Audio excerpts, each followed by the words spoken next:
Imagine a silence so complete it rings in your ears. No roads, no landmarks, just an ocean of sand that stretches for 1,000 miles. Now, introduce the violence. This is the Dakar Rally. It is not a race. It is a 15-day war against the Earth itself. Every January, hundreds of riders sign a contract that says they are willing to face dehydration, hypothermia, bandits, and death. They strap themselves to a motorcycle and attempt to cross an entire continent in 2 weeks. But why? It is the most dangerous, expensive, and politically complex sporting event on the planet. To understand the Dakar, you can't just look at the bikes. You have to look at the money, the authority, and the insurance policies that bet against human life. Today, we are looking at the entire ecosystem of the Dakar, from the corporate domination of KTM and Honda, to the $100,000 cost of entry, to the engineering that keeps a motorcycle alive in hell. From the corporate domination of KTM and Honda, to the $100,000 cost of entry, to the engineering that keeps a motorcycle alive in hell. Welcome to the hardest race on Earth. First, we must understand who holds the keys. The Dakar is owned by the ASO, a motorsport organization. This is the same French mega-corporation that owns the Tour de France. They are the supreme authority. In the desert, their word is law. For decades, the rally was held in Africa. It was a romantic, lawless adventure from Paris to Dakar, Senegal. But in 2008, the world changed. Terrorist threats in Mauritania forced the ASO to cancel the race 1 day before the start. But in 2008, the world changed. Terrorist threats in Mauritania forced the ASO to cancel the race 1 day before the start. This was the moment the authority flexed its muscle. To save the brand, they moved the entire race to South America and later to Saudi Arabia. They proved that Dakar isn't a place on a map anymore. It is a brand owned by a corporation. This authority dictates everything. They decide the route. They decide the rules. And most importantly, they decide the entry cost. To stand on the starting line as a privateer, you need roughly $100,000. Where does that money go? It doesn't go to speed. It goes to survival. When you're racing in the empty quarter of Saudi Arabia, there are no ambulances.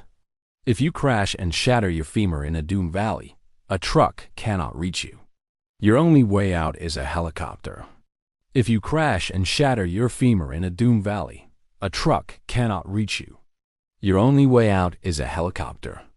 The ASO maintains a private air force of medical helicopters that follow the race like vultures. A massive chunk of your entry fee is essentially an insurance premium. You are prepaying for your own rescue.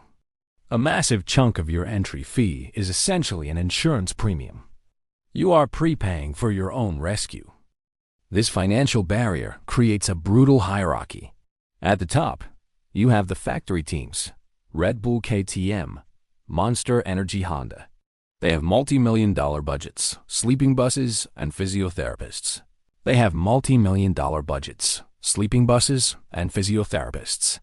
At the bottom, you have the privateers. They sleep in tents. They mortgage their houses to be there. For them, the race isn't about winning. It's about justifying the debt. For them, the race isn't about winning. It's about justifying the debt. And the ASO tracks everyone. Every bike is fitted with an Iritrack system, a satellite beacon that monitors your location and G-forces. If the G-sensor detects a crash over a certain limit, it alerts headquarters in Paris instantly. You are being watched from space because on the ground, you are entirely alone. If the G-sensor detects a crash over a certain limit, it alerts headquarters in Paris instantly. You are being watched from space because on the ground, you are entirely alone. For 18 years, this race had no competition. It was a monarchy.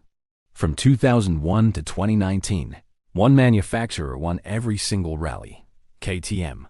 The Austrian company realized early on that the Dakar was the ultimate marketing tool. If a bike can survive 5,000 miles of abuse, It proves it is ready to race. They poured millions into R&D. They built a machine, the Rally replica, that was light years ahead of everyone else.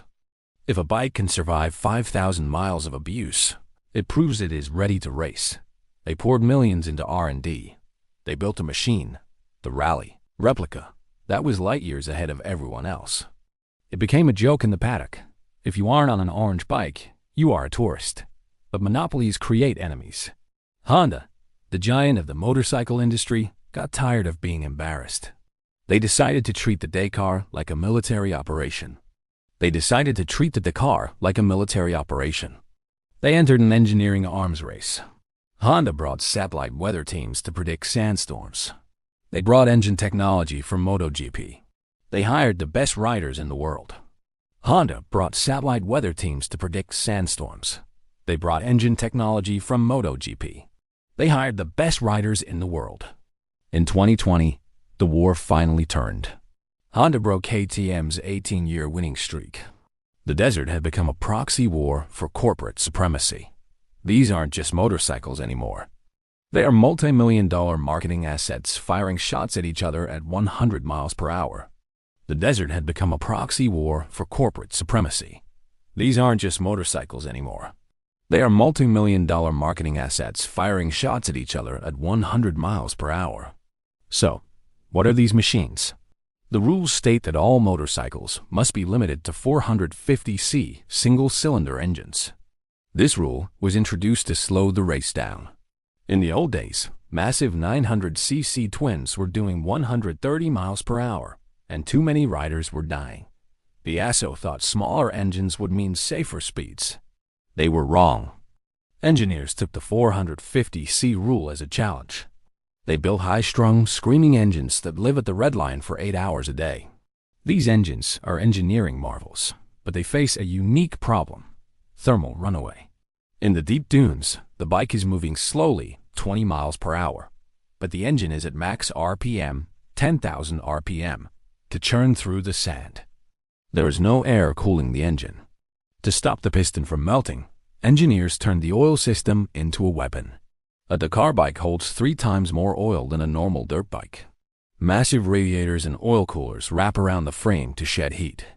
The engine is essentially a heat management system that just happens to produce power. But the engine is the easy part. The hard part is the weight. A Dakar bike carries 30 liters, 8 gallons of fuel. You cannot put 8 gallons on top of the engine like a normal bike. It would be top-heavy. If you tipped over, you'd never pick it up again. The physics solution. Engineers created saddlebag tanks. The fuel is stored low, hanging down by the rider's ankles.